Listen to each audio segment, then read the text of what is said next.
In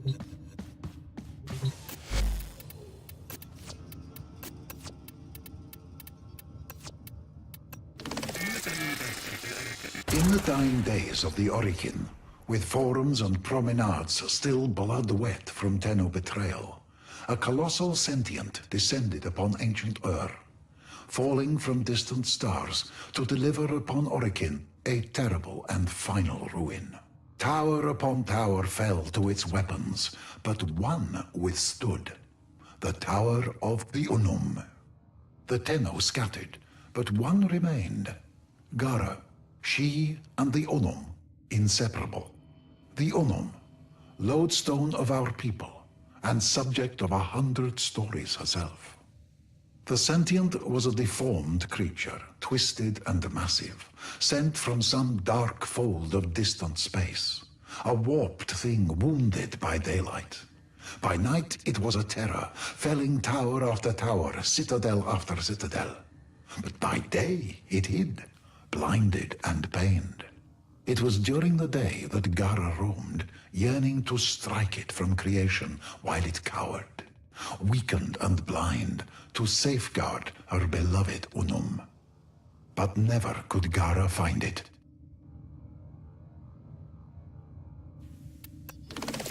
By night the sentient was abroad, its titanic mass casting a terrible shadow across the land, the mass of it railing against the walls of the tower, yet kept at bay by the exertion of the Unum's colossal will and the sacrifice of her faithful.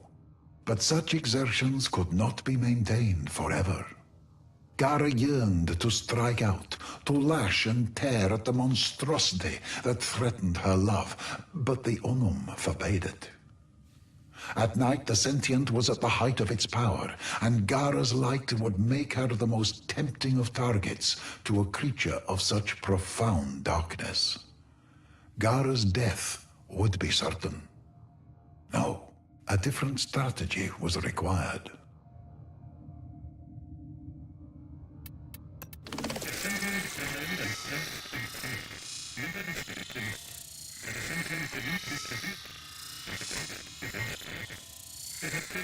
The sentient prowled and pressed and failed, never risking too much, for the sentient could not reproduce. What it lost forever. It had killed many cities before, felled many towers, but this little one prevailed.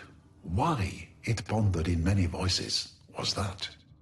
The Unum knew she could not defend forever, nor could her faithful throw their bodies against the sentient in perpetuity.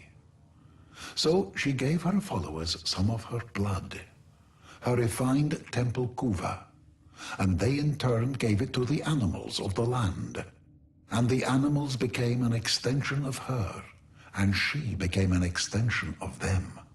And the animals roamed and searched, and they found where the sentient chose to hide itself.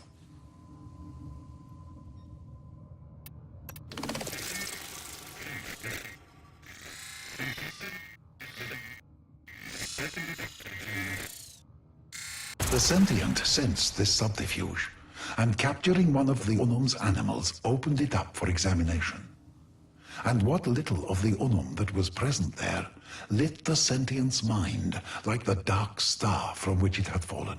The sentient, you see, could not procreate, but in the temple kuva it tasted healing, completeness, a future. It devoured each and every last Unum animal, but it was not enough. The sentient turned its hundreds of eyes toward the tower with new understanding. It would not destroy the tower. It would become the tower. It would kill the Unum, take her place, and one with that healing palace give birth to a race of itself. Gara and Unum knew where the sentient was. The sentient knew the tower was the future of its race. The sentient threw itself at the tower, no longer cautious, taking great losses and knowing the prize was worthy of it. Should it succeed, all losses would be replaced 1,000-fold. This is when, across the plains, the great pylons ignited for the first time, Sheets of energy sprung up between them, powered by the will of the Unum at their epicenter, trapping the monstrosity within. Loyal Gara, unwilling to heed inaction any longer, broke from the side of the Unum and flew out at night, her eyes on the sentient mind.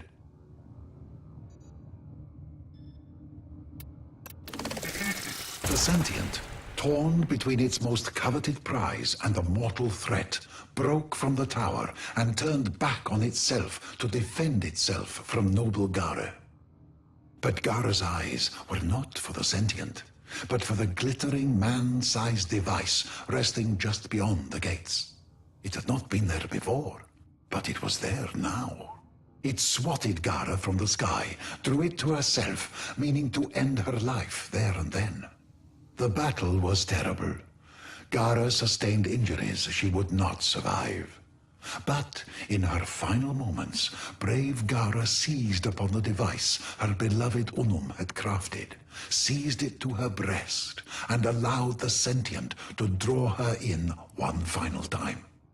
Toward its body, toward its core, toward the seat of its intelligence.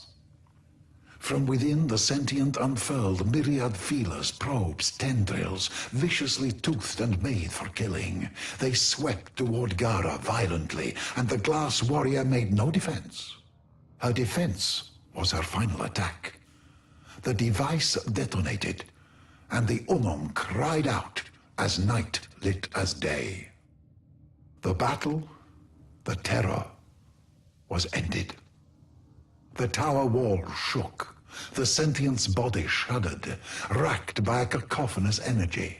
Forests fell as piece after piece, giant body after giant body, crashed to the plains and marshes and flatlands. Animals fled in spreading waves from pounding sky-high walls of dust, angered and whipped to fury by the death of a god. The last of Gara's energy arced from body to body, machine to machine, piece to piece, a horizon-wide applause of light, beautiful and terrible. And then, silence. All was still.